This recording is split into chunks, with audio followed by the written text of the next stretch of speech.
Well, hey there. Welcome to the Pawpaw Chronicles and More with Jim. And hello to Pawpaw Chronicles, a Facebook group. Well, what did I go and do? Here we are, setting on the 14th of August.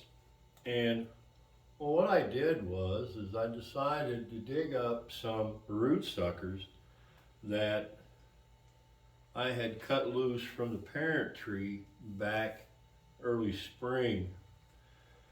I went in between the mother tree and the root sucker and chunked down in there and cut that root loose. And this is the results. You know, most of you has been following me. You see that I do a lot of, I guess, for a lack of better words, things that a lot of people don't do, and this is one of them. You see the type bag that I have this in, it's a root trapper bag. Comes from Root Maker Products out of Huntsville, Alabama. That being said,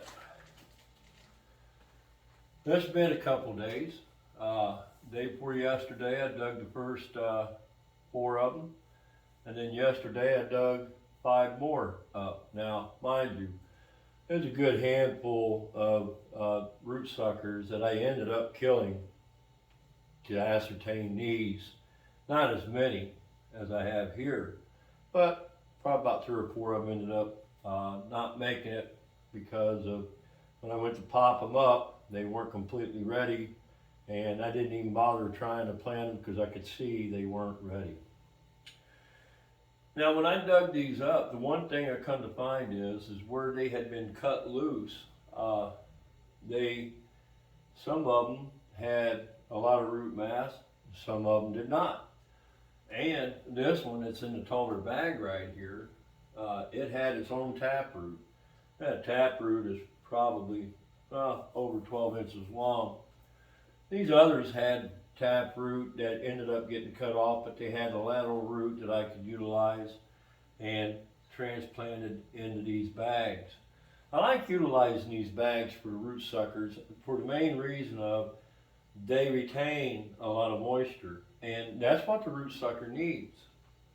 This is unconventional to dig them up this time of year, but given the circumstances and the environment that I have to offer them, and we're in a basement. There's no wind, there's no sun, it stays damp down in a basement, as you all know. And this is not a finished basement, it's just a basement.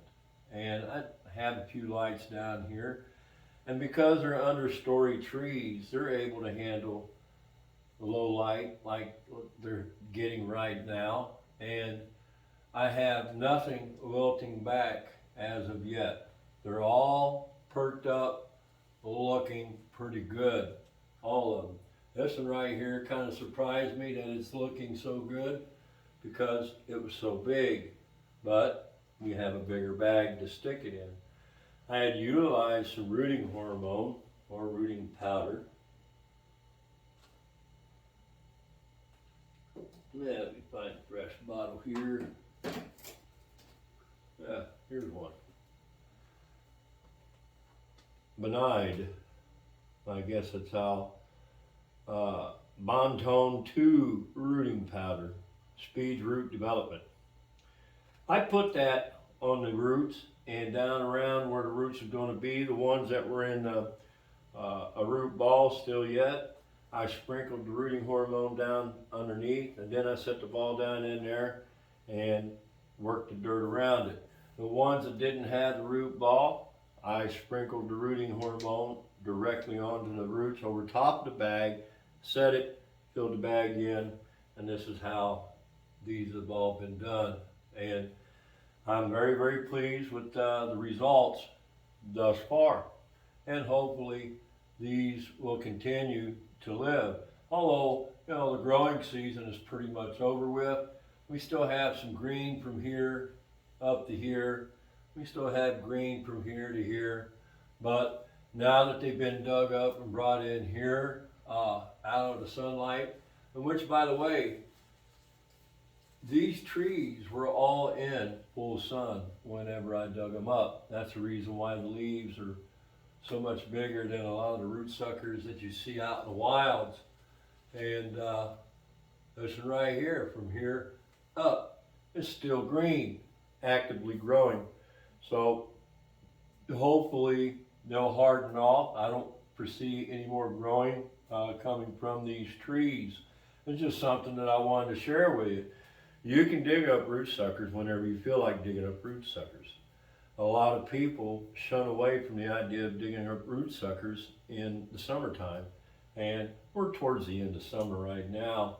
I'm just trying to give these enough time to get a little bit of root development before I integrate them into my nursery. I'll take these out and they'll be put into a cart, a wagon cart, and they'll be housed in the garage, at the garage door. And in the mornings, I'll pull that cart out and let it get a little bit of sunlight, put them back into the garage, and treat them that way for quite a few weeks until I'm certain that they're going to be able to make it without that continued care. But so far, they're doing very, very well. And like I said, the root trapper bags help out immensely because of how they hold moisture. That's the key thing to transplanting root suckers, is moisture. You want to make sure they get a lot of moisture and they'll continue to thrive. I've dug them up like this in the summertime and planted them directly out into the yard and kept them watered, and they've done well. I've got one that was a root sucker that was treated like this, but I grafted it over to another variety, and once it got started, I dug it up and I planted it out there in the yard, which I have shown, and it's still living and it's doing pretty good. So today's a rainy day, can't get outside much. It's a long sleeve day because it's kind of chilly outside today, but just something that I want to share with you. My name's Jim. If you have any comments or questions, I welcome them. Don't forget to click on that bell for notifications. You all have a God bless day.